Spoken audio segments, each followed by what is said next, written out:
안녕하세요. 수필 읽어주는 자매제 조경자 마술사입니다.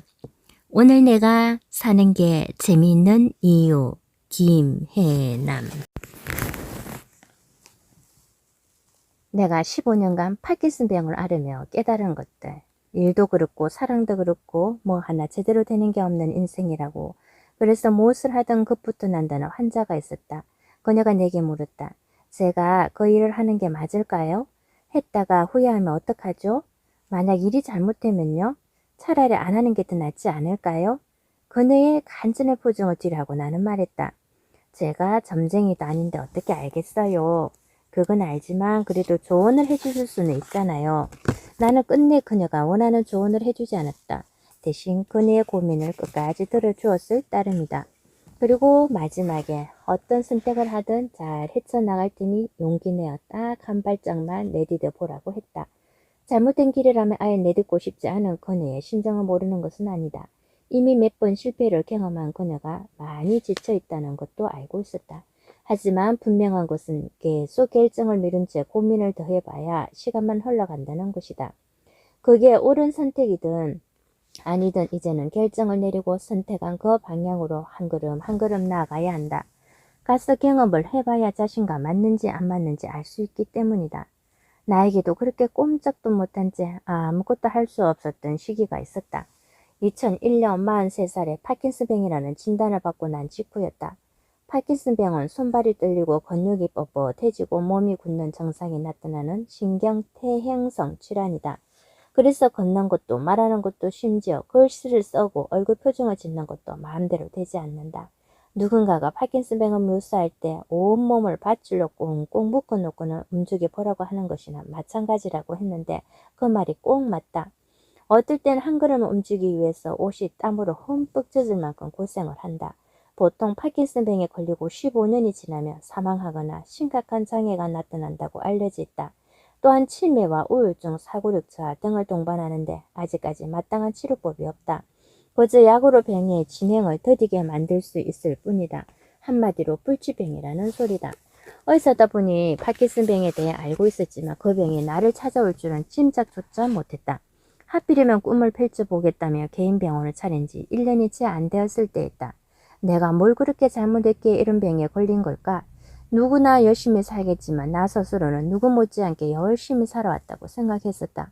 고등학교 2학년 겨울방학 때 소울메이트 같았던 언니를 교통사고로 잃고 몇 년간 방황했지만 결국 잘 버텨냈고 첫 아이를 응급실 환자를 돌보는 도중에 유산하고는 절망에 빠졌지만 잘 이겨내어 두 아이를 낳았으며 시부모를 모시고 살면서 일하라 아이 키우라 힘든 일도 많았지만 포기하지 않고 꿋꿋하게 살아왔다. 그런데 내가 뭘 그렇게 잘못했단 말인가. 너무 억울했고 세상이 원망스러웠으며 내 인생은 끝났다고 절망했더랬다. 게다가 파킨슨병 환자들이 겪는 끔찍한 고통을 내가 과연 견뎌낼 수 있을까 두려웠다. 그래서 아무것도 못하고 침대에 누워 천장만 바라보았다. 그렇게 한 달이 지나 어느 날 문득 깨달았다. 절망한 채 누워있는다고 바뀌는 건 아무것도 없는데 게다가 다행히 병이 초기 단계라 아직 할 수 있는 일들이 많은데 내가 왜 이러고 있지? 하는 생각이 들었던 것이다. 그래서 일어났고 하루를 살았고 또 다음 날을 살았다. 그렇게 15년을 살아왔다. 작년 초 갑자기 상태가 악화되어 병원 문을 닫을 때까지 진료와 강의를 하며 모두 5권의 책을 썼고 엄마로서 며느리로서 해야 할 일들을 하며 충실히 살아왔다. 무엇보다 건강관리에 힘쓴 덕에 아직 치매도 오지 않았고 사고력에도 문제가 없으며 우울증도 경미하다. 물론 몸 상태는 지속적으로 나빠지고 있지만 그 속도가 느린 편이어서 이 책도 쓸 수 있었다. 내가 파킨슨병에 걸렸다는 사실을 알면 사람들은 대부분 참 안 됐다는 표정을 감추지 못한다. 어쩌다 한창일 나이에 몹쓸병에 걸려 이런 고생을 하는가 안타깝다는 얼굴이다. 그러나 나는 괜찮다. 병이 이미 내 건강의 많은 부분을 앗아갔고 앞으로 지적 능력까지 뺏어갈지 모르지만 아직 닥치지 않은 일이니 걱정해봐야 아무 소용이 없다. 그래서 걱정하지 않는다. 그리고 걱정으로 시간을 낭비해버리기엔 내 인생이 너무 아깝다. 코앞에 있는 화장실에 가는데 5분 넘게 걸린 적도 있고 몸이 굳어버려 옆으로 돌아눕는 것조차 다른 사람의 도움을 받아야 할 만큼 고통스러울 때도 있었지만 그렇다고 24시간 내내 아픈 건 아니다. 고통과 고통 사이에는 반드시 덜 아픈 시간이 있고 약을 먹어서 뜻대로 움직일 수 있는 시간도 있다. 나는 그 시간에 무엇을 할지 상상하며 고통을 견뎌낸다. 그래서 그 시간이 되면 운동을 하고 친구와 수다를 떨고 산책을 하고 그림도 그리고 딸을 위한 떡볶이도 만들면서 내 일상을 즐긴다. 아마도 내가 아프지 않았더라면 지금처럼 시간을 소중히 여기지 않았을 것이다. 얼마 전 누군가 내게 물었다. 미국으로 유학 가서 정신분석 공부를 더 하고 죽을 때까지 의사로 살고 싶다던 꿈을 병 때문에 포기하게 되어 속상하지 않느냐고. 아쉬운 게 전혀 없다면 거짓말이겠지만 그래도 괜찮다. 지난 30년간 의사로 살았으면 됐다 싶다. 그래서 그가 나에게 또 물었다. 아니 그럼 뭐가 아쉬우세요? 후회되는 것도 없으세요? 돌이켜보면 후회되는 게 왜 없겠는가. 그렇지만 살아가는 데 있어 걱정이 별 도움이 안 되듯 후회 또한 별 도움이 안 되긴 마찬가지다. 그럼에도 한 가지 후회하는 게 있다면 인생을 숙제처럼 해치우듯 살았다는 것이다. 의사로, 엄마로, 아내로, 며느리로, 딸로 살면서 나는 늘 의무와 책임감에 치여 어떻게든 그 모든 역할을 잘 해내려 애썼다. 나 아니면 모든 게 잘 안 돌아갈 거라는 착각 속에 앞만 보며 달려왔고 그러다 보니 정작 누려야 할 삶의 즐거움들을 놓쳐버렸다. 아이를 키우는 기쁨도 환자를 돌보는 성취감도 제대로 만끽하지 못한 채 스스로를 딱달하듯 살았던 것이다. 그래서 이제는 그러지 않으려고 한다. 하루에도 수많은 사람들이 먼저 떠나기도 하고 더 큰 일을 당하기도 하면서 살아가는데 내가 이렇게 살아있다는 것이 얼마나 감사한 일인가. 그래서 컨디션이 좋은 날은 좋은 대로, 컨디션이 좋지 않은 날은 그런 대로 하루를 재밌게 보내려고 애쓴다. 가끔 고통이 심할 때는 지치기도 하지만 괜찮다. 아픈 나의 손을 꼭 잡아주는 사람들이 내 곁에 있기 때문이다. 그리고 무엇보다 나는 하고 싶은 게 아직도 참 많다. 병 때문이기는 하지만 월세 일을 관두고 나니 또 다른 세상이 열렸다. 중국어 공부도 제대로 해보고 싶고 진짜 끝내주는 요리를 만들어 사람들에게 대접하고 싶고 서해, 남해, 동해를 한 바퀴 쭉 둘러보고도 싶다. 이 책에 공개한 버킷리스트는 10개밖에 안 되지만 내 마음속엔 더 많은 리스트가 있다. 그렇게 지금 이 순간에도 꿈꾸기를 멈추지 않았어인지 사는 게 재밌다. 앞으로 병이 다시 악화되어 책을 더 이상 쓸 수 없게 되더라도 나는 그때 할 수 있는 일들을 찾아 하면서 재미있게 살고 싶다. 이왕이면 다홍치 말하고 어차피 사는 거 재미있게 살다 가면 좋지 아니한가. 2015년 봄날의 김혜남. 왜 하필 나에게 이런 일이 일어난 걸까? 파킨슨 병입니다. 2001년 2월 사랑의 전화복지재단에서 강의가 있던 날 오전 나는 파킨슨 병이라는 진단을 받았다. 새망치로 뒤통수를 얻어맞은 것처럼 멍했지만 그렇다고 강의를 취소할 수는 없는 노릇이었다. 겨우 강의를 마치고 나와 택시를 타려는데 갑자기 눈물이 쏟아졌다. 파킨슨 병은 도파민이라는 신경 전달 물질을 생산하는 뇌 조직의 손상으로 인해 손발이 떨리고 근육이 뻣뻣해지며 몸이 굳고 행동이 느려지고 말소리가 잘 나오지 않는 등의 증상이 나타나는 신경퇴행성 질환이다. 보통 65세 이후 나타나는 노인성 질환으로 알려져 있으며 요한 바오로 2세, 무하마드 알리, 로빈 윌리엄스도 이 병을 앓는 것으로 알려져 있다. 그런데 43살에 파킨슨 병이라니 너무 잔인하지 않은가? 게다가 파킨슨 병은 우울증과 치매, 편집증, 피해망상이라는 끔찍한 증상을 동반하는데 나에게 그런 시련이 닥쳤다는 것이 믿어지지 않았다. 가끔 끔찍한 사실은 파킨슨 병은 아직까지 딱히 치료법이 없어 희귀성 질환으로 분류되며 발병하고 15년에서 17년 정도 지나면 사망이나 심각한 장애가 나타난다는 것이었다. 그것은 곧 내 인생이 60세 전에 끝난다는 것을 의미했다. 물론 18살에 바로 위 언니가 교통사고로 죽고 난 후 방황하며 자살을 꿈꾼 적도 있었다.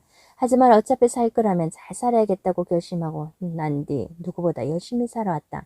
그런데 왜 하필 나에게 이런 병이 찾아온 걸까? 내가 뭘 그렇게 잘못한 걸까? 시부모님을 모시고 살며 어렵게 두 아이를 낳고 이제 막 내 뜻을 펼쳐보겠다고 병원을 개업한 지 1년도 채 안 되었는데 왜 나에게 이런 일이 생긴단 말인가? 얼마 전까지만 해도 아이들을 데리고 미국으로 유학을 가서 정신분석 공부를 더 하려는 꿈에 부풀어 있었는데 그게 그렇게 큰 욕심이었단 말인가? 큰아이가 중학생이고 둘째는 초등학생인데 그 아이들은 또 어쩌란 말인가? 이건 정말 말도 안 되는 일이었다. 당시 나는 평상심으로 환자들을 진료할 수 있는 상태가 아니었다. 그래서 일단 병원 문을 닫고 집에 있는데 거의 한 달 동안을 침대에 누워만 있었다. 어쩌면 내가 의사가 아니었다면 파킨슨병이라는 진단을 받아도 병에 대해 잘 모르니까 덜 끔찍했을 수도 있을 것이다. 하지만 나는 의사였고 병에 대해 너무 잘 알고 있었기에 미래가 빤히 그려졌고 그것이 나를 더 우울하게 만들었다. 꼼짝도 안 하고 침대에 누워 한 점의 천장만 쳐다보는데 별의별 생각이 다 들었다. 나는 내가 불치병 환자가 되어 의사로부터 몇 년 안 남았다는 소리를 듣는다면 남들과 다른 반응을 보일 줄 알았다. 그래도 의사니까 이성적으로 판단해 현실을 빨리 받아들일 거라고 생각했던 것이다. 울고불고 원망한다 해도 병이 사라지는 건 아니니까 말이다. 그러나 나는 남들과 별반 다르지 않았다.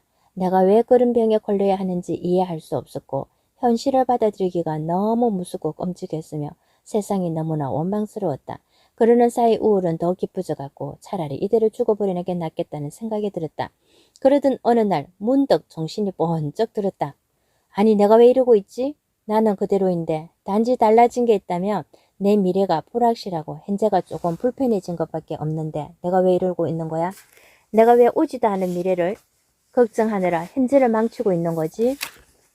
당시 나는 피곤하면 오른쪽 다리를 조금 끌고 글씨를 쓰는 게 힘들긴 했지만 환자를 진료하고 일상생활을 하는 데 있어 중간중간 쉬어준다면 별 문제는 없었다. 그런데 왜 오지도 않은 미래를 걱정하느라 침대에 누워 오늘을 망쳐야 하는가? 처음에는 루게릭병이 아닌가 의심했는데 만약 그 병이었다면 5년밖에 못 살고 죽는 거였다. 그러니 루게릭병이 아닌 것만 해도 얼마나 다행인가. 파킨슨병 치료법이 아직은 없지만 계속해서 연구 중이니 앞으로 개발될 수도 있는 거였다. 그리고 내 뇌에도 도파민 분비세포가 80% 사라졌지만 그래도 아직 20%는 남아있다. 즉 파킨슨병을 완전히 없앨 수는 없지만 뇌노르의하에 따라 병의 진행 속도를 늦출 수는 있다. 그래서 나는 일어나 다시 병원에 나가기 시작했다. 환자들을 진료하고 강의를 나가고 집안일을 하고 시부모님과 남편과 아이들을 보살피는 일상으로 돌아간 것이다. 그런데 놀라운 일이 벌어졌다. 도파민 작용제는 보통 치료 효과가 3년 가는데 나는 그 약으로 12년을 뱉었다. 2013년 그 다음 단계 약인 레보도파를 쓰기까지 말이다. 또한 나는 그 12년 동안 책을 5권 썼으며 진료와 강의도 계속했다. 다행히 치매 현상은 아직까지 나타나지 않았고 우울증도 심하지 않다. 만약 그때 침대에 계속 누워 병을 원망하고 세상을 원망하며 지냈다면 어땠을까? 몸을 움직이지 못하고 치매에 걸리고 우울증에 늪에 빠져 호죽되는 나를 상상하며 그 시간을 보냈더라면 지금의 나는 없었을 테고 거저 의미 없는 하루하루가 반복되었을 것이다. 살다 보면 예기치 않은 불행이 닥쳐올 때가 있다. 그것을 막을 방법은 없다. 하지만 그 후의 시간을 어떻게 보낼지는 내가 마음먹기에 달려있다. 똑같은 12년이라도 그 결과가 확실히 다른 것처럼 말이다. 그것이 내가 2001년 2월에 파킨슨병 진단을 받고 깨달은 삶의 진실이다. 딱 한 발짝만 내디뎌 보라. 작년 1월 3일 아침 출근하려는데 이건 아니다 싶었다. 병이 조금씩 악화되어 그렇게 미뤄왔던 치료제인 레보도파를 사용한 지 10개월째 했는데 더 이상 환자를 진료하는 건 무리라는 생각이 들었다. 그래서 환자들에게 한 달만 쉬어야 할 것 같다고 양해를 구하고 출근을 포기했다. 첫 아이를 유산하고 어렵게 두 아이를 낳고 키우는 와중에도 결코 포기한 적이 없는 출구를 내려놓은 것이다. 하지만 바람과는 달리 증상은 더욱 악화되었고 결국은 병원 문을 닫고 체질 개선과 요양을 목적으로 제주도에 내려갔다. 선헐리에 있는 조그만 집에서 혼자 머무르며 치료에만 집중했는데 처음에는 진로도 그만두고 공기 좋은 곳에 내려갔어인지 병세가 호전되었다. 하지만 그것도 잠시 점점 몸을 움직이기가 힘들었다. 레보도파 약효의 지속시간이 3시간밖에 안 되어 하루에 반 정도는 누워서 약 먹을 시간이 되기만을 기다려야 했고 땀이 비오듯 쏟아져 하룻밤에도 옷을 3번 정도 갈아입어야 했다. 게다가 약 기운이 떨어지면 자율신경계가 깨져서 심박동수가 120을 넘고 몸을 움직일 수가 없어 돌아눕기도 힘들고 이불이 무겁게 느껴져서 발로 차내려고 해도 다리가 뻣뻣해 그것도 여의치 않았다. 다리를 1cm 옆으로 옮기는 것조차 내 맘대로 되지 않았던 것이다. 누군가 파킨슨병을 묘사할 때 온몸을 밧줄로 꽁꽁 묶어 놓고는 움직여보라고 하는 것이나 마찬가지라고 했는데 그 상태를 직접 경험하는 것은 커다란 고통이었다. 가장 큰 문제는 화장실이었다.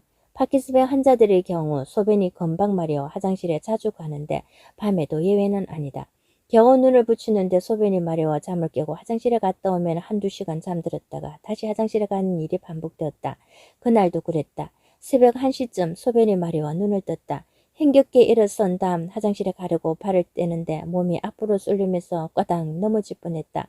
분명 내 다리인데 내 마음대로 움직이지가 않았던 것이다. 화장실이 바로 코앞에 있는데 도저히 거기까지 갈 수가 없었다.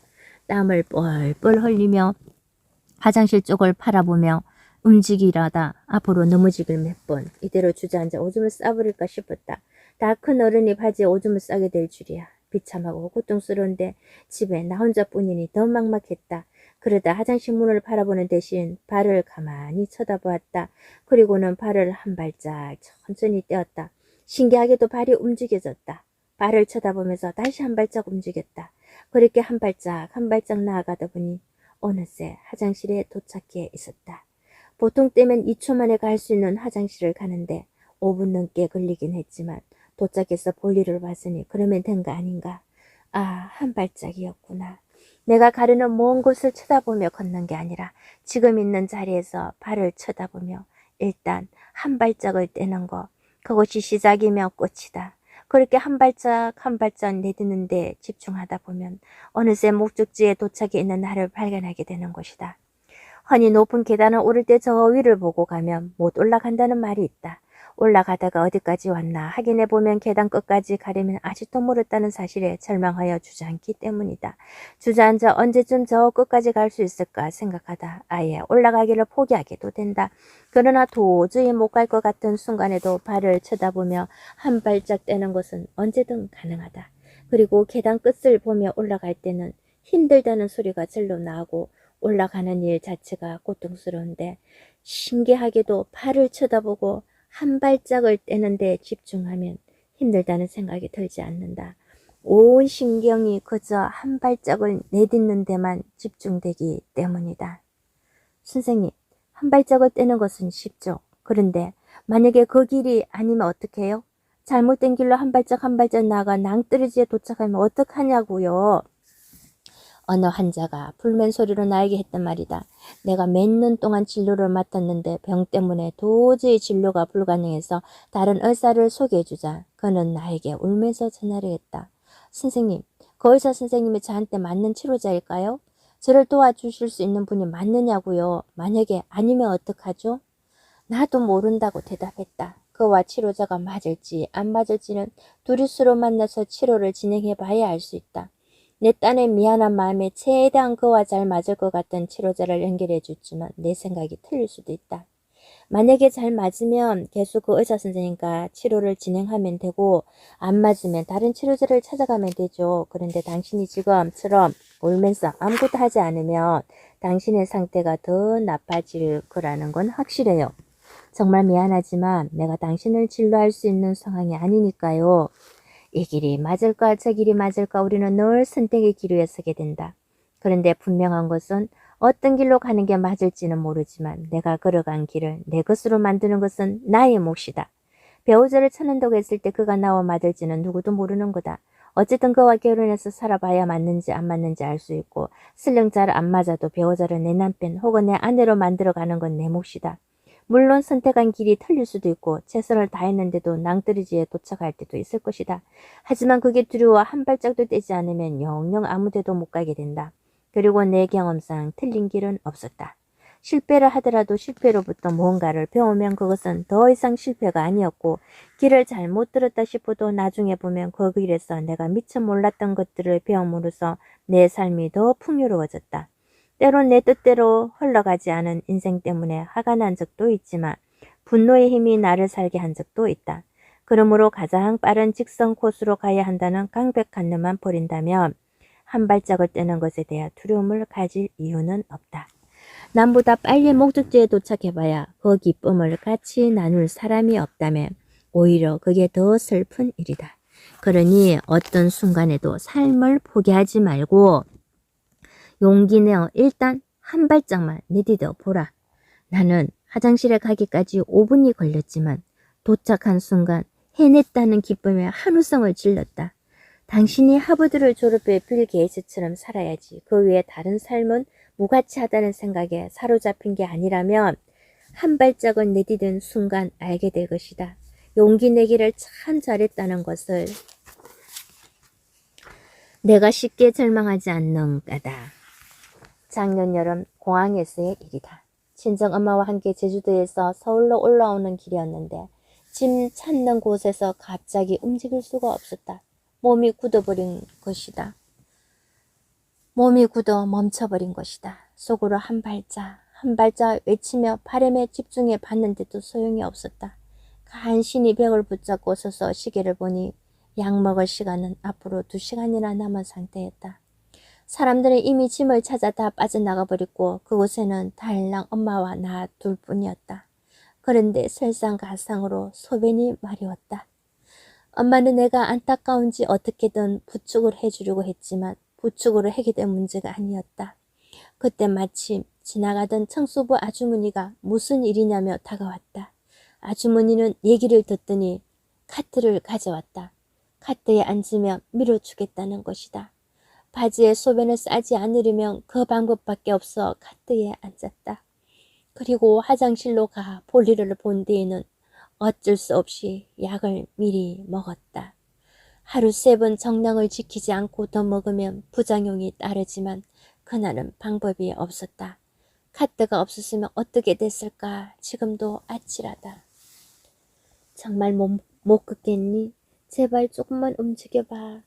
겪어보지 않으면 정말 모른다고. 가족들은 내 상황을 알고 있으면서도 가끔씩 안타깝고 답답한 마음에 그런 얘기를 한다. 그럴 때마다 나 또한 가족들의 마음을 이해하면서도 서운한 게 사실이다. 출산의 고통을 아무리 설명해봐야 겪어보지 않으면 그 고통이 얼마나 심한지 모르듯 내가 걷지도 못할 만큼 온몸이 굳어버리는 것 또한 마찬가지다. 한 발짝 떼는 것으로도 안 되어 기어다녀야 할 때, 혹은 기어다닐 수도 없어 꼼짝없이 누워만 있어야 할 때, 그 고통을 견디는 것은 생각보다 힘들다. 누군가는 그랬다. 모든 뼈와 살이 잠자리 날개처럼 떨리는데 너무 아프다고. 그냥 이대로 죽어버렸으면 좋겠다고. 이제 그만 아프고 싶다고. 나는 그 말을 듣는 순간 눈물이 왈칵 쏟아졌다. 부끄럽지만 나 또한 너무 아파서 단지 고통을 멈추고 싶다는 이유만으로 창문 밖으로 뛰어내려 죽어버릴까 생각했던 적이 있기 때문이다. 특히나 가족들이 모두 잠든 후 새벽녘에 아파서 자지도 못한 채 그 고통을 참아야 할 때면 이렇게 사느니 차라리 죽는 게 낫지 않을까 싶기도 했다. 하지만 그렇다고 실제로 자살하려고 마음먹은 것은 아니다. 왜냐하면 어떻게든 아픔을 견디다 보면 아픔이 조금은 수그러드는 때가 반드시 오기 때문이다. 고통이 24시간 내내 똑같은 강도로 지속되는 것은 아니다. 고통과 고통 사이에 조금은 덜 아픈 시간이 분명 있다. 그래서 나는 그 시간을 기다렸다. 고통이 조금 수그러드는 시간을 기다리고 약을 먹어서 움직일 수 있는 상태가 되기를 기다렸다. 그리고 아픔이 덜해 움직일 수 있거나 약 기운으로 걸어 다닐 수 있을 때는 그 시간에 할 수 있는 이들을 했다. 밥을 먹고 운동을 하고 산책을 나가고 장보러 가기도 하고 친구와 수다도 떨면서 말이다. 그래서 나에게 기다림은 언젠가부터 희망이었다. 덜 아프고 몸을 움직일 수 있는 상태가 반드시 왔기 때문이었다. 만약 고통과 고통 사이에 휴지기가 없었다면, 약을 먹어도 움직일 수 없었다면 나는 절망의 늪에 빠져 헤어나지 못했을 것이다. 그러나 다행히 지금까지는 기다리면 덜 아프고 몸을 움직일 수 있는 시간들이 찾아왔다. 어제는 꼬리뼈까지 아팠는데 오늘은 옆으로 눕는 것도 되네. 몸을 다 못 움직여도 손가락은 마음대로 움직일 수 있네. 정말 다행이다. 오늘은 약을 먹고 2시간밖에 못 버텼는데 내일은 어떨까? 어제보다 오늘이 나으면 다행이지만 오늘이 어제보다 안 좋을 수도 있다. 그래도 쉽게 절망하지 않는다. 내일 조금은 달라질지도 모른다는 희망을 버리지 않기 때문이다. 로마의 사상가 키게로가 말하지 않았던가? 삶이 있는 한 희망은 있다고. 그렇다고 병이 완치되는 기적을 바라는 것은 아니다. 다만 병이 조금만 천천히 진행되면서 내가 할 수 있는 것들이 조금은 더 남아있기를 바라는 것이다. 다행히 작년에 제주도에 내려가면서 급속도로 악화되었던 몸이 지금은 많이 좋아졌다. 원래 약을 먹고 3시간이 지나면 한 발짝을 떼는 것도 힘들었는데 요즘은 아무것도 못하게 되는 오포 상태가 약하게 오거나 거의 오지 않고 있다. 뛰어다닐 수 있는 정도는 아니지만 걷는 것도 굉장히 빨라졌고 가까운 외출도 가능해졌다. 덕분에 지금 이 원고도 쓰고 있다. 이 자체만으로도 나에겐 기적이다. 창문에서 뛰어내려 죽고 싶었던 때가 불과 6개월 전의 일이니 말이다. 사막에서도 저를 버리지 않는 풀들이 있고 모든 것이 불타버린 숲에서도 아직 끝나지 않았다고 믿는 나무가 있다. 하산재에 덮이고 용암에 녹는 산기 속에도 살아서 재를 털며 돌아오는 벌레와 짐승이 있다. 내가 나를 버리면 거기 아무도 없지만 내가 나를 먼저 포기하지 않으면 어느 곳에서나 함께 있는 것들이 있다. 돌무더기에 덮여 메말라버린 꼴짜기에 다시 물이 고이고 물주기를 만들어 흘러간다. 내가 나를 먼저 포기하지 않는다면. 폐허이오라는 도종환의 시다. 나도 시에 나오는 저를 버리지 않는 풀이 되고 싶고 아직 끝나지 않았다고 믿는 나무가 되고 싶다. 이대로 포기해버리기엔 너무 아까운 인생이기 때문이다. 하루에도 수많은 사람들이 먼저 떠나기도 하고 더욱 큰 일을 당하기도 하면서 살아가는데 내가 이렇게 살아있다는 것이 얼마나 감사한 일인가. 게다가 나에게는 고통을 대신 겪어주지 못해도 많이 아프냐며 손잡아주고 같이 울어주는 사람들이 있다. 그러니 내가 절망할 이유가 없다. 앞으로 병이 다시 악화된다고 하더라도 나는 그때 할 수 있는 일들을 찾아 하면서 재미있게 살고 싶다. 이왕이면 다 홍치 말하고 어차피 사는 게 재미있게 살다 가면 좋지 아니한가. 하나의 문이 닫히면 또 다른 문이 열린다. 지금으로부터 40여 년 전 바로 위 언니가 교통사고로 갑자기 세상을 떠났다. 소울메이트나 다름없던 언니의 갑작스런 죽음 앞에서 나는 할 말을 잃었다. 그런데 슬퍼할 겨를도 없이 한 달 뒤 할머니마저 세상을 떠났고 나는 고등학교 3학년이 되었다. 나는 어떻게든 버텨야 했다. 언젠가 언니는 사학자가 되고 나는 의사가 되기로 약속했는데 그 약속을 지키기 위해서라도 악착같이 공부해야 했다. 그렇게 해서 결국 목표했던 의대에 들어갔지만 갑자기 모든 것이 허무하게 느껴졌다. 누구보다 나의 입학을 축하해줄 언니는 곁되었고 나 혼자 덩그러니 남았다는 사실이 나를 못 견디게 만들었다. 지금 생각해보면 그때 나는 언니가 죽고 난 뒤에 버텨야 한다는 생각에 슬픔마저 꾹꾹 누리고 있었는데 대학 진학 후에 그 슬픔이 터져버린 것이었다. 뒤늦은 애도를 하며 시작된 방황은 멈출 줄을 몰랐다.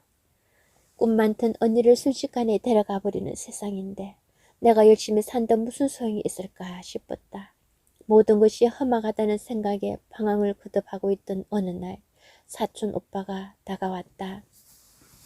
해남아, 인생에 채선만 있는 건 아니야.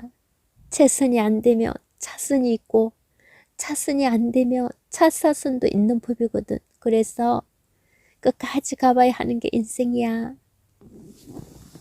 언니와 꿈꾸던 미래가 닫힌 순간 나는 모든 것이 끝났다고 생각했는데 다른 길이 있다는 것이었다. 심지어 무수히 많은 길이 있으니 여기서 인생이 끝났다고 단정 짓지 말라는 것이었다. 당시 그 의미를 정확하게는 이해할 수 없었지만 그 말은 나에게 많은 위로가 되었다. 어쨌든 아직 끝은 아니니까 나는 또다시 살아봐야 하는 것이었다. 어차피 살아야 할 인생이라면 잘 살고 싶었다. 그래서 의대에서 예과와 본과를 거치는 6년 동안 누구보다 치열하게 살았다. 인턴 과정도 우수한 성적으로 마쳤다. 그러다 보니 나는 당연히 대학병원에 남을 거라고 생각했다. 대학병원에서 전문의를 따고 대학 교수가 되는 미래를 당연하게 꿈꾼 것이다. 그런데 나 대신 다른 사람이 레지던트로 뽑히면서 나는 대학병원을 나가야 하는 상황에 놓였다. 뭐든 잘한다는 칭찬만 들었으니 나는 내가 잘난 줄 알고 있었는데 결과적으로 별 볼 일 없는 사람이 된 것 같은 기분이었다. 그 실망감과 절망감은 이루 말할 수 없었다. 대학병원 대신 국립정신병원을 선택한 뒤 그곳을 둘러보고 나오는데 눈물이 났다. 햇색 건물에 새 상찰이 있는 그곳에서 내가 레지던트 과정을 밟아야 한다는 사실이 믿기지 않았다. 나는 대학병원에 있어야 할 사람인데 왜 여기 있단 말인가 생각할수록 비참하고 화가 나서 견딜 수가 없었다. 하지만 정말 인생은 살아보기 전에는 모르는 곳이었다. 국립정신병원에서 레지던트로 3년을 있으면서 나는 참 다양한 경험을 했다. 정신치료법으로 약물치료뿐만 아니라 사이코 드라마, 예술치료, 정신분석을 골고루 접하게 되었던 것이다. 대학병원에 남았다면 결코 해보지 못했을 소중한 경험들이다. 특히나 그때만 해도 사이코 드라마를 하는 경우가 거의 없다 보니 내가 사이코 드라마를 치료법으로 사용한 것이 사람들 눈에 띄기 시작했다. 그뿐만이 아니었다. 나중에는 레지던트들을 지도 감독하는 일을 하며 내가 더 많이 배웠다. 가르치기 위해 끊임없이 연구 논문들과 각종 사례를 공부해야 했기 때문이었다. 대학병원에 남지 못했을 때 나는 또다시 인생이 끝났다고 생각해 절망했더랬다. 그런데 차선으로 선택한 국립정신병원에서 다양한 경험을 하면서 내가 무엇에 관심을 가지고 있으며 무엇을 잘할 수 있는지 앞으로 정말 하고 싶은 건 뭔지도 알게 되었다.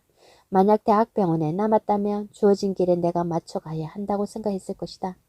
그러니 대학병원에서 떨어진 게 얼마나 다행인가. 게다가 나는 최선이 아닌 차선의 길에서 더 많은 가능성을 발견했고 내가 미처 생각지 못한 것들을 배울 수 있었다. 사람들은 자기가 원하는 것은 꼭 이루어져야 한다고 생각한다. 그래서 다른 길도 있을 수 있는데 원하는 게 이루어지지 않았다는 이유만으로 실패했다고 단정 짓는다. 하지만 그것은 하나의 문이 닫힌 것일 뿐 그 이상도 그 이하도 아니다. 게다가 하나의 문이 닫히면 또 다른 문이 열린다. 그러니 최선이 이루어지지 않았다고 해서 좌절할 필요가 전혀 없다.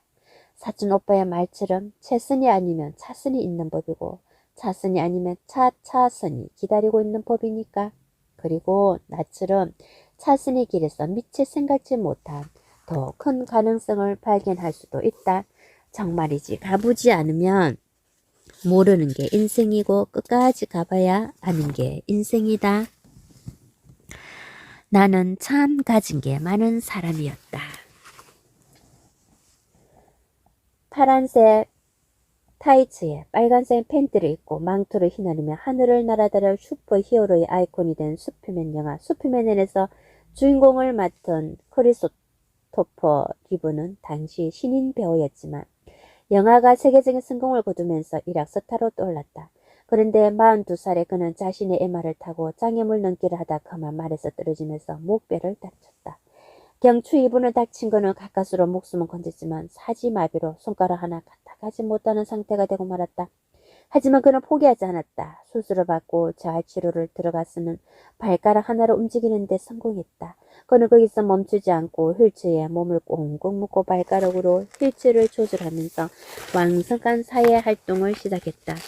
휠체어에 앉은 채 영화 감독을 하기도 했고 1998년 영화 이창에 출연하여 얼굴 표정 하나만으로 연기를 해내기도 했다. 그는 한 인터뷰에서 이렇게 말했다. 나는 삶을 헤쳐나가는 유일한 방법이 무엇인지 깨달았습니다. 그것은 자신이 갖고 있는 것들을 돌아보며 아직도 할 수 있는 일이 무엇인지 아는 겁니다. 내 경우엔 운 좋게도 뇌를 다치지 않아서 여전히 머리를 쓸 수 있다는 것이지요.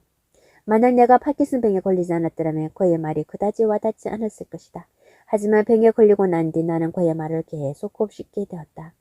왜냐하면 나는 파킨슨병 진단을 받았을 때 모든 걸 잃어버렸다고 생각해 세상을 참 많이 원망했기 때문이다. 그런데 어느 순간 돌아보니 나는 참 가진 게 많은 사람이었다. 병으로 인해 잃은 것들도 많지만 여전히 할 수 있는 것도 많기 때문이다. 우선은 움직이고 싶어도 꼼짝도 할 수 없는 상태를 경험하고 나니까 내 몸을 움직일 수 있다는 것 자체가 참으로 감사하게 느껴졌다.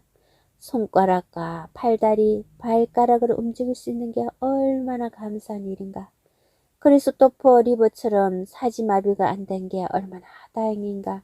내 병이 더디게 진행되었으니 엉망정이지. 만약 더 빨리 악화되었더라면 지금과 같은 일상생활을 조금도 누리지 못했을 것이다. 파킨슨병의 대표적인 증상 중에 치매가 있는데 나는 아직 치매가 오지 않았다. 진단받은 지도 벌써 15년인데 아직까지 치매가 오지 않은 건 기적이다. 그래서 이 책을 쓰는 것 또한 기적이다. 지적 능력이 아직 남아있으니 얼마나 다행인가. 그러고 보면 참 남편이 고맙다. 치료비가 만만치 않게 들어가는데 남편이 병원을 개업하고 성공적으로 이끌고 있기에 내가 일을 그만둘 수 있었고 마음껏 치료에 전념할 수 있었다. 만약 치료비 때문에 당장 집을 팔아야 했다면 나는 그 상황을 결코 견디지 못했을 것이다. 눈에 넣어도 안 아픈 토끼 같은 자식도 둘이나 있다. 일하느라 제대로 보살피지 못했는데 건강하게 자라줘서 얼마나 고마운지 모른다. 엄마는 또 어떤가? 팔순의 노모에게 보살핌을 받고 있는 50대 딸이 어디 흔한가? 시어머니와 시아버지가 돌아가시고 난 뒤 내 몸 상태가 더 안 좋아지니까 친정엄마가 우리 집에 와 계시면 내 병수발을 다 들어주신다.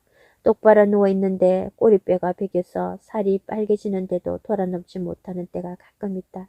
그렇게 고통스러울 때마다 언제든지 부르면 달려올 엄마가 있어 마음이 무척 든든하다. 그런데도 엄마는 나에게 미안해 하신다.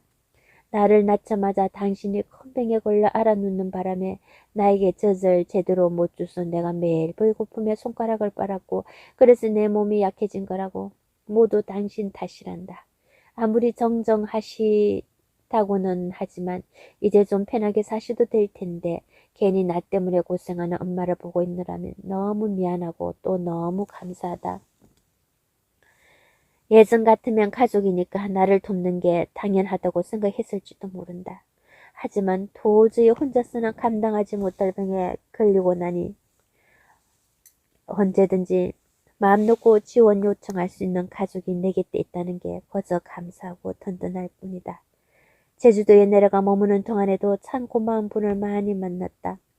내 치료를 위해서라면 어떤 굳은 일도 마다하지 않고 제주도에 머물 집을 구할 때도 온갖 수고를 아끼지 않았던 류분순 교수와 현경 교수는 물론이고 리모델링을 마치고 아무한테도 팔지도 빌려주지도 않았던 집을 선뜻 나에게 내준 집주인. 제주도에서 알게 된 인연으로 몸이 불편한 나를 위해 음식을 해다주고 장도 대신 봐주고 이틀에 한 번씩은 일이 없어도 들러서 필요한 게 없는지 체크해줬던 박미순 씨와 미술치료사 정은혜 씨, 나를 위해 매일 미사를 올려주시는 것도 모자라 제주도까지 직접 찾아오셔서 미사를 해주신 신부님 등 참 고마운 분들이 많았다. 어찌 보면 잘 알지도 못하는 나를 위해 너도 나도 도움의 손길을 내어주는 것이 신기하고 그저 감사할 따름이었다. 내가 정말 헛살진 않았구나 싶었고 이렇게 많은 사람들이 도와주는데 병이 낫긴 나야겠다는 생각도 하게 되었다. 제주도에서 서울로 올라올 때도 마찬가지였다. 내가 좀 채 걷지를 못하니까 미순 씨는 나를 아예 어부차에 태워주면서 힘든데 짐은 어떻게 싸냐고 그냥 서울로 올라가라며 남은 짐은 다 챙겨서 보내주었다. 혼자서는 차도 없고 몸도 불편해서 버티기 힘들었을 텐데 그들 덕분에 나는 그곳에서 따뜻하게 지낼 수 있었다. 파킨슨병에 걸리지 않았더라면 나는 아마도 나를 걱정해주고 붙잡아주고 손 내밀어주는 사람들이 곁에 있다는 게 이렇게 고마운 일인지 몰랐을 것이다. 남아프리카 공화국 최초의 흑인 대통령이자 인권운동가로 27년간을 감옥에서 보내야만 했던 넬슨 만델라가 말했다. 감옥에 다녀온 뒤로는 원할 때 산책할 수 있는 일, 가게에 가는 일, 신문을 사는 일, 말하거나 침묵할 수 있는 일 등 어떤 작은 일도 고맙게 생각했다. 나도 예전에는 감사할 게 이렇게 많은 줄 미처 몰랐다. 가진 것보다 가지지 못한 것에 대한 후회와 욕심으로 나를 다그치며 앞으로만 달려갔기 때문이다. 하지만 돌아보니 나는 참 가진 게 많은 사람이었다. 그리고 파킨슨병을 앓으면서 많은 것을 잃었다고만 생각했는데 지금도 나는 가진 게 많다. 그래서 감사한 일도 너무나 많다. 어쩌면 이 복잡한 세상에서 내가 별 사고 없이 살아온 것 자체가 감사하고 다양한 일이 아닐까 싶다. 그러고 보면 기적이 별게 아니다. 하루하루 이렇게 살아가는 것이 기적일지도 모른다.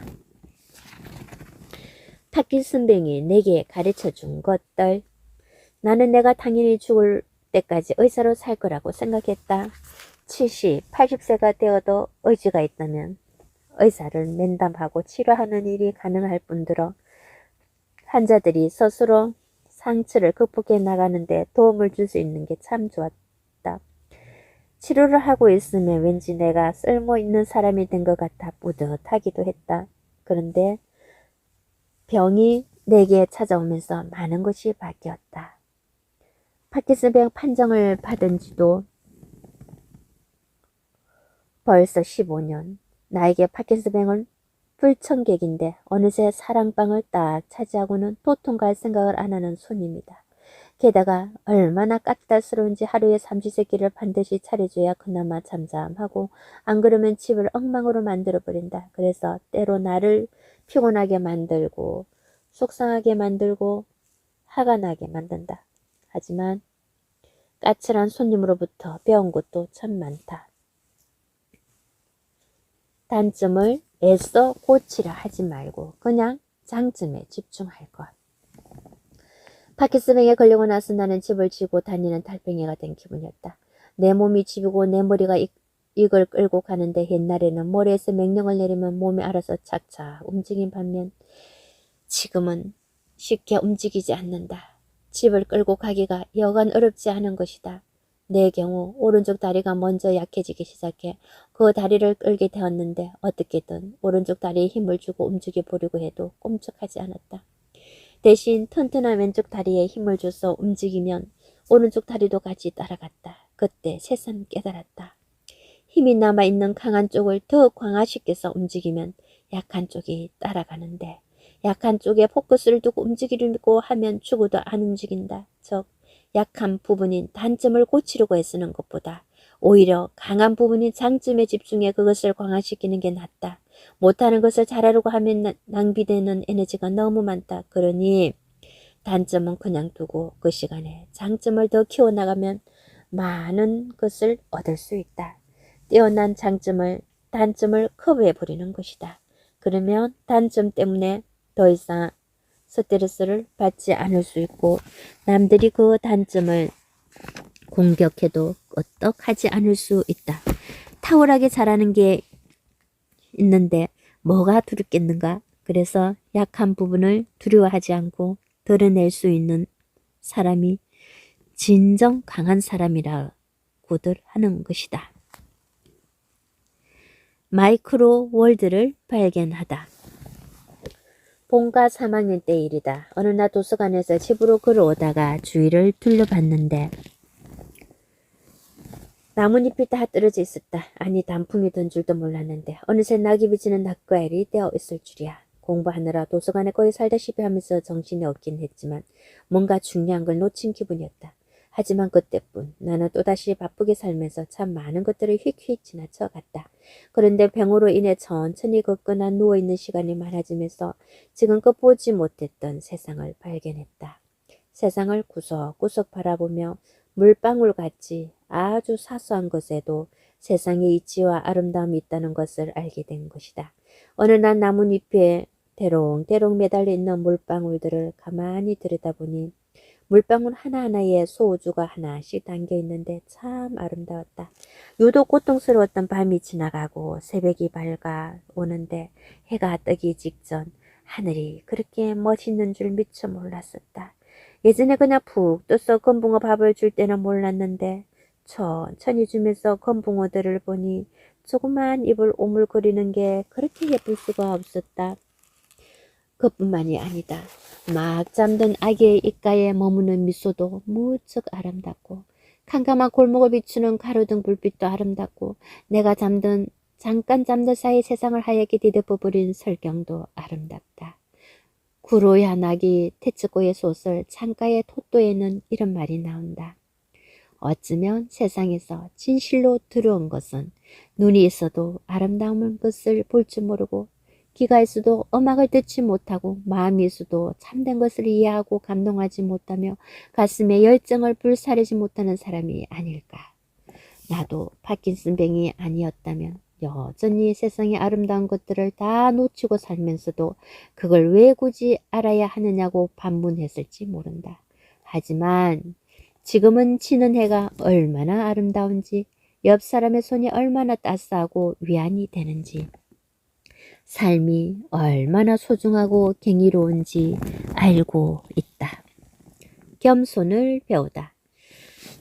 언젠가부터 환자들이 나보고 그랬다. 달라졌다고. 어느 순간부터 내가 한결 편안해 보이고 표정도 부드러워졌는데 도대체 그 비결이 뭐냐고. 그러면 나는 웃으며 말한다. 제 병이 제 서성이지요. 파킨슨 병을 안으며 다른 사람들의 고통에 공감하고 세상에 일어나는 일들을 이해하고 포용하는 힘이 조금은 커진 것 같다. 그래서 예전 같으면 내가 옳기 때문에 그를 설득하려고 애를 썼을 텐데 지금은 기다린다. 저 사람이 아직 받아들일 준비가 안 되어 있구나. 내가 더 노력하고 저 사람도 준비가 되면 받아들이겠지라고 생각하는 것이다. 또 예전 같으면 내 한계도 모른 채 나 잘난 줄 알고 살았을 텐데 이제는 그 한계를 알기에 겸손할 수밖에 없다. 그래서 내 실수도 쉽게 인정하게 되었다. 그건 내 실수다. 당신은 아직 준비가 안 되었는데 내가 너무 서둘러서 당신의 상처를 받은 것 같다. 라고 말하게 된 것이다. 유무의 힘은 역시 세다. 사람들이 나의 병에 대해 알고 나면 어떨 줄을 몰라 한다. 어떻게 위로해야 좋을지 모르겠다는 표정이 역렬하다. 그럴 때마다 나는 먼저 웃으면 그런다. 제가요, 옛날에는 가진 거라곤 돈하고 미모밖에 없었거든요. 근데 나이가 드니까 병하고 빚밖에 안 남았어요. 그러면 사람들이 심각한 표정 들고 나를 대하는 걸 불편해하지 않는다. 내가 파킨슨병을 앓고 있는 것은 사실이지만 그렇다고 나는 병자다 라며 늘 우울하게 살기는 싫다. 나는 여전히 농담을 즐기고 사람들과 웃으며 살고 싶다. 그래서 음식값을 계산할 때도 그런다. 제가 다리가 불편하니까 제일 좋은 게 뭔지 아세요? 음식값을 안 내요. 제가 계산대에 도착하면 사람들이 이미 다 계산한 뒤더라고요. 근데 오늘은 제가 살 기회를 주시면 안 될까요? 그런데 참 신기한 게 그렇게 유머를 던지고 나면 내 방이 가볍게 느껴져서 기분이 좋아진다. 유머가 병의 무게를 줄여주는 역할을 하는 것이다. 내친구면 내가 나에게 붙인 별명도 있다. 30hour woman.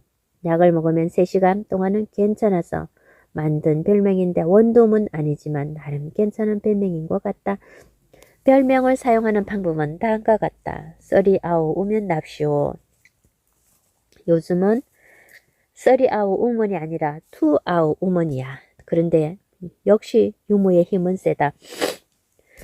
유머를 한 사람이나 유머를 받아들이는 사람이나 잠시나마 무겁고 어두운 분위기에서 벗어나 밝게 웃게 해준다.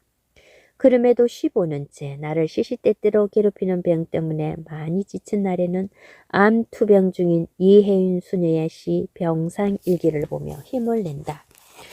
오늘은 약을 안 먹기로 한다. 한 번쯤 안 먹으면 어때 하고 포기했다가 혼난 일이 있지만 그래도 오늘은 환자가 아니고 싶고 아무 약도 안 먹겠다는 무모한 결심을 해본다. 겉으론 태연한 척하지만 약을 안 먹고 사는 이들이 요즘은 제일 부럽네. 병원에 안 가도 되는 이들이 정말로 부럽네. 그러나 이 한 번쯤이 너무 오래 가면 안 되겠지. 오늘 하루만 내가 나를 용서하기로 한다. 나는 가족들에게 유쾌한 짐이 되고 싶다. 김병엔 효자 없다는 말. 나는 인턴 때 대학병원에 있으면서 그 말이 끔찍할 정도로 맞아떨어지는 상황을 몇 번 마주쳤다. 식물인간이 된 아버지의 병원 비용을 대느라 집도 팔고 차도 팔고 빚까지 지게 된 아들이 어느 날 아버지를 붙들고 이럴 바엔 차라리 죽어주면 안 되겠느냐고 목 놓아 소리치는 모습을 보게 됐고 가족들이 힘들어하는 걸 더 이상 못 보겠다며 자기를 죽여달라는 할머니를 본 적도 있다. 나는 그 모습들을 보며 결심했더랬다. 나는 절대 가족들에게 짐이 되지 않을 것이고 만약 짐이 되는 상황이 오면 차라리 죽음을 택할 거라고. 그래서 언젠가 남편에게 그런 말을 한 적이 있다. 내가 움직일 수 없게 되면 시술로 보내줘 부탁이야. 그런데 작년 1월 병원을 그만두면서 수입이 없어졌다. 정확히 말하자면 내근의 책에서 들어오는 인쇄 말고는 수입이 없다. 늘 돈을 벌지 못하는 날이 올 수 있다고 생각했지만 막상 그 입장이 되고 보니 현실을 받아들이기가 쉽지 않았다. 물론 남편이 병원을 운영하고 있어서 먹고 살 걱정은 솔직히 없다. 하지만 스스로 돈을 벌지 못한다는 사실이 내게 주는 위축감을 어쩔 수는 없다. 게다가 나는 파킨슨병 환자다. 병의 진행 속도가 다행히 느리긴 하지만 15년 전과 비교하면 어쩔 수 없이 가족들에게 짐이 되고 있는 부분이 분명 있다. 치료비만 해도 만만치 않은 데다가 몸 상태가 악화되기라도 하는 날에는 꼼짝없이 누워 있어야 하기 때문이다. 그렇게 걷는 것 자체가 힘든 날엔 나약해지는 게 사실이다. 그런 날 미래의 내 모습을 그려보면 겁이 나고 우울하다. 만약 치매가 온다면 어떻게 해야 할까?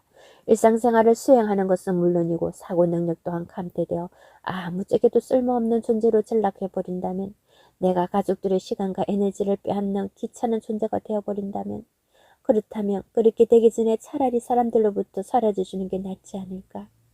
내가 있는 것보다는 없어지는 게 그들과 나 자신을 위해 더 나은 선택이 아닐까? 여기까지 생각이 이르면 얼싸랍시고 환자들에게 이런저런 위로의 말을 건네도 나도 참 별 수 없구나 하는 자괴감이 든다. 이렇게 나약한 인간이었나 나 자신에게 실망하게 되는 것이다. 어쩌면 내가 여태껏 남에게 도움을 주는 입장이었지 남에게 도움을 받고 보살핌을 받는 존재가 아니었기에 알랑한 자존심이 자꾸만 발동하는 건지도 모른다.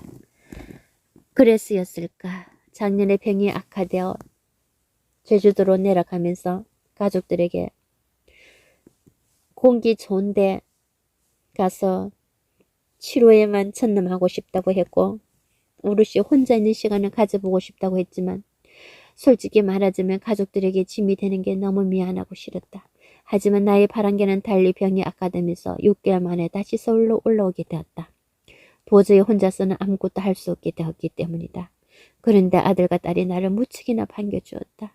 와, 엄마 왔다. 얼마 뒤에는 딸이 나에게 그랬다. 태어나고 왔을 때 엄마가 항상 있으니까 너무 든든하고 좋아. 엄마, 이제 어디도 가지 마. 가족들이 따뜻한 웃음과 위로 덕분이었을까. 끔찍했던 날들이 지나가고 다시 병이 호전되기 시작했다. 그러던 어느 날 문득 그런 생각을 했다. 입장을 바꿔서 가족 중에 한 명이 병에 걸려 내가 돌봐야 할 상황이라면 어떨까. 물론 처음에는 마음 아파하고 성심성의껏 돌봐주겠지만 곧 지쳐서 그를 미워하게 될지도 모른다. 아니, 미워하지는 않더라도 그가 빨리 그 고통을 끝내기를 바라게 될지도 모른다. 그런데 이 대목에서 강한 부증의 고개짓이 쳐진다. 결코 아니다. 만일 그가 남의 가족의 짐을 들어주기 위해 스스로 생을 정리해버린다면 나는 그를 제대로 돌보지 못했다는 죄책감에 시달리는 한편 남의 가족에 대한 배려 없이 극히 이기적이고 무책임한 행동을 한 그를 두고 원망할 것이다. 또 고통을 이겨낼 자신감을 상실하고 고통을 두려워하게 될 것이다. 저 가족을 위한다는 결정이 가족들에게 무기력감과 죄책감 그리고 분노와 같은 무거운 짐을 남기게 되는 것이다. 그러므로 가족을 편하게 해줘야겠다는 마음은 실은 혼자서만 고통을 피하려는 이기적인 선택일 뿐이다. 그래서 나는 결심했다. 그래, 나는 가족들에게 유쾌한 짐이 되자. 내 딴에는 아이들에게 고통받는 모습을 보이고 싶지 않아 제주도로 내려갔는데 그 결정이 아이들을 굉장히 외롭게 만들었던 것 같다. 그리고 내가 아이들에게 짐이 되기 싫다는 생각에 계속 아이들을 외면해 버리면 우리의 아이들이 우리는 엄마한테 필요한 존재가 아니구나 하면 마음 아파할 것이다. 무엇보다 내가 가족들에게 짐이 되고 있다는 생각에만 빠져 있다면 내가 불행한 것은 물론이요 지켜보는 가족들도 불행에 빠지게 될 것이다. 하지만 반대로 내가 내 병을 한탄하는 대신 꿋꿋하게 병을 이겨나가는 모습을 보여준다면 그리고 아이들과 이렇게 너희가 옆에 있어줘서 내가 참 행복하고 내 병을 더 잘 나갈 수 있다고 알려준다면 그게 낫지 않을까? 내가 병과 더불어 살아가면서 또 웃을 수 있다면 아이들은 우리 엄마가 참 잘 살았어 라는 기억을 품고 자신들에게 닥친 고통도 잘 헤쳐나갈 수 있을 것이다. 그래서 유쾌한 짐이 되는 것이야말로 나를 도와주는 가족에 대한 최선의 보답이라는 생각이 들었다. 그리고 내가 가장 약해졌을 때 나를 마음 놓고 맡길 수 있고 그런 나를 기꺼이 받아들여주는 관계, 그럴 수 있는 관계가 가족 외에 또 어디 있겠는가. 나는 요즘 가족들과 참 대화를 많이 한다. 아이들은 무슨 문제가 있으면 나한테 전화해서 조언을 구하기도 하고 나는 하루 동안 일어난 일에 대해 이야기한다. 남편도 하루에 몇 번씩 전화해서 내 안부를 묻고 나는 남편의 이야기를 들어준다.